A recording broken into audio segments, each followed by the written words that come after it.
G'day guys, and welcome to this very special collaboration video between myself, Gundam Series Gaming, and my good friend Mark The Martian that is. And today we're going to be showing you guys one of our favourite anime series called Gundam Blood Orphans. Now, if you're looking for the place to find this show, definitely head on to Netflix where you've got both the seasons 1 and 2 that are released. I have heard news there will be a season 3 on the horizon, so I cannot wait to see that. But without further ado, I'm going to jump into my part and then Mark will follow through. So let's go on in and let's check out what is Gundam Blood Orphans. When I saw Blood Orphans appear on Netflix, I wondered how the series would hold up. Recent Gundam series for me felt way over the top political, or they just didn't have a story captivating enough to keep me glued to my seat. Blood Orphans, however, was a series I binge watched over a few days. The show kicks off with a bang, with the setting of the show based around a group of children fighting back against a corrupt government with the help of a very attractive Martian princess named Cordelia Bernstein. With this Gundam series, you would expect its strong point to be around the action, and this series definitely has a lot of good action pieces. But for me, where this series' biggest strength lies is with their characters and their stories along the way. I really enjoyed the main character of the series, Mikazuki. He had a real carefree, I don't give a freak attitude. A few times before the enemy could even talk, he would shoot them down point blank, blood everywhere, and would just basically be unfazed by it all. And I was just like, oh my god, this guy is just totally badass.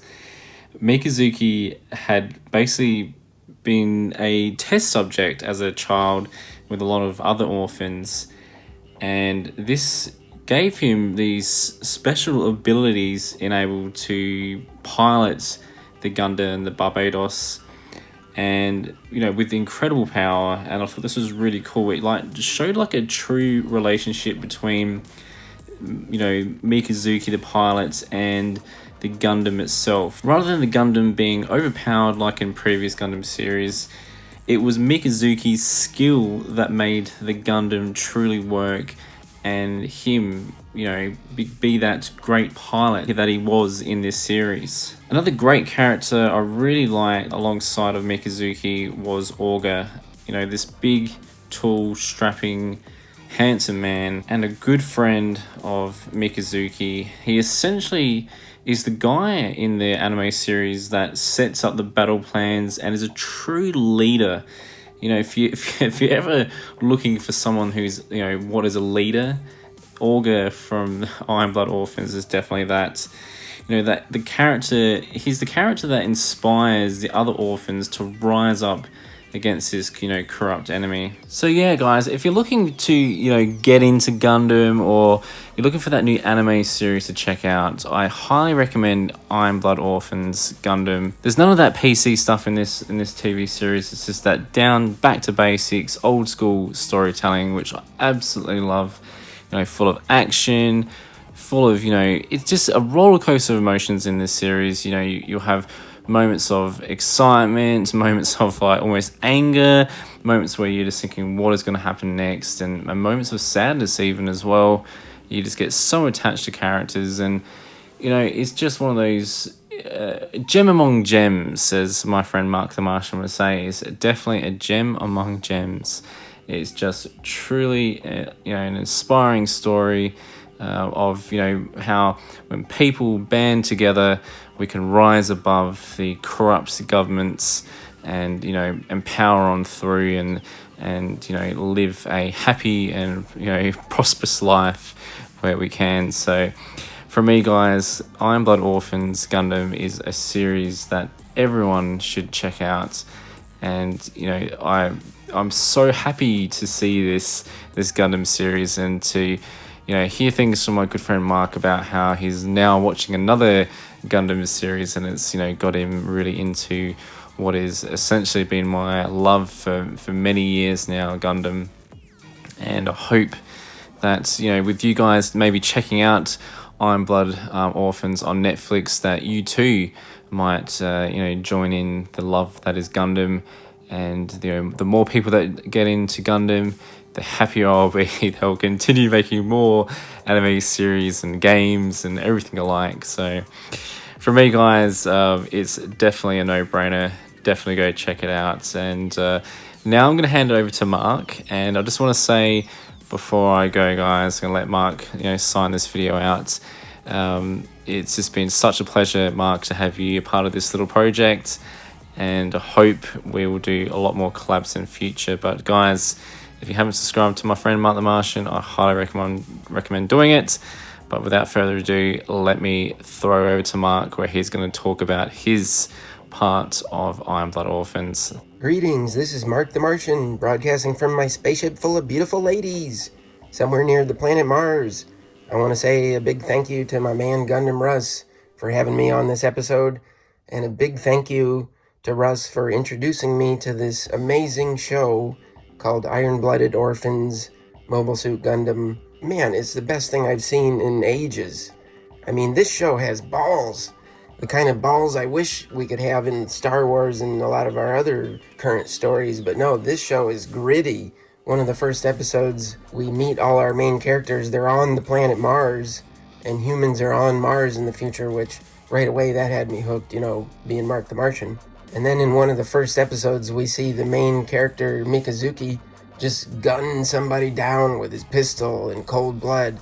I mean, not for no reason. These people were oppressing them and whatnot, so, they were kind of prisoners and they had to break free, so... But that's the kind of thing that I miss in a lot of our modern stories, is just the grittiness, the reality of the war stuff. I think in a lot of our modern TV shows, they're missing that. Everything's overly PC and nobody ever dies, and that's what we're getting in this Iron-Blooded Orphans Mobile Suit Gundam show. Man, it's got the grittiness. Like, almost every episode, somebody gets crushed to death, and they're bleeding and dripping out, and I mean, that's just the grittiness I'm looking for in my type of action shows.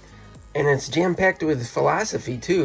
When these people get killed, it's not just at the drop of a hat. You come to love these characters and care about them, so when somebody does get crushed, I mean, it's really making you shed a tear. And then they'll have the philosophy about it, and like one of my favorite moments in the whole show, somebody gets crushed in their Gundam suit, and then the very next day they're holding a funeral, and then they explain how they're gonna make some fireworks for the funeral. To make the fireworks is like a lot of resources for them, so they can only make a few of them. And then as they're watching the fireworks go off, they go psh, and the fireworks fizzle away within a few seconds, And one of the guys says, that's a metaphor for life. We make a big flash, a big bang, and then when it's our time to go, boom, we're gone. And, life is fleeting. It's over in the blink of an eye, and that's a cold fact about life, is enjoy it while you got it.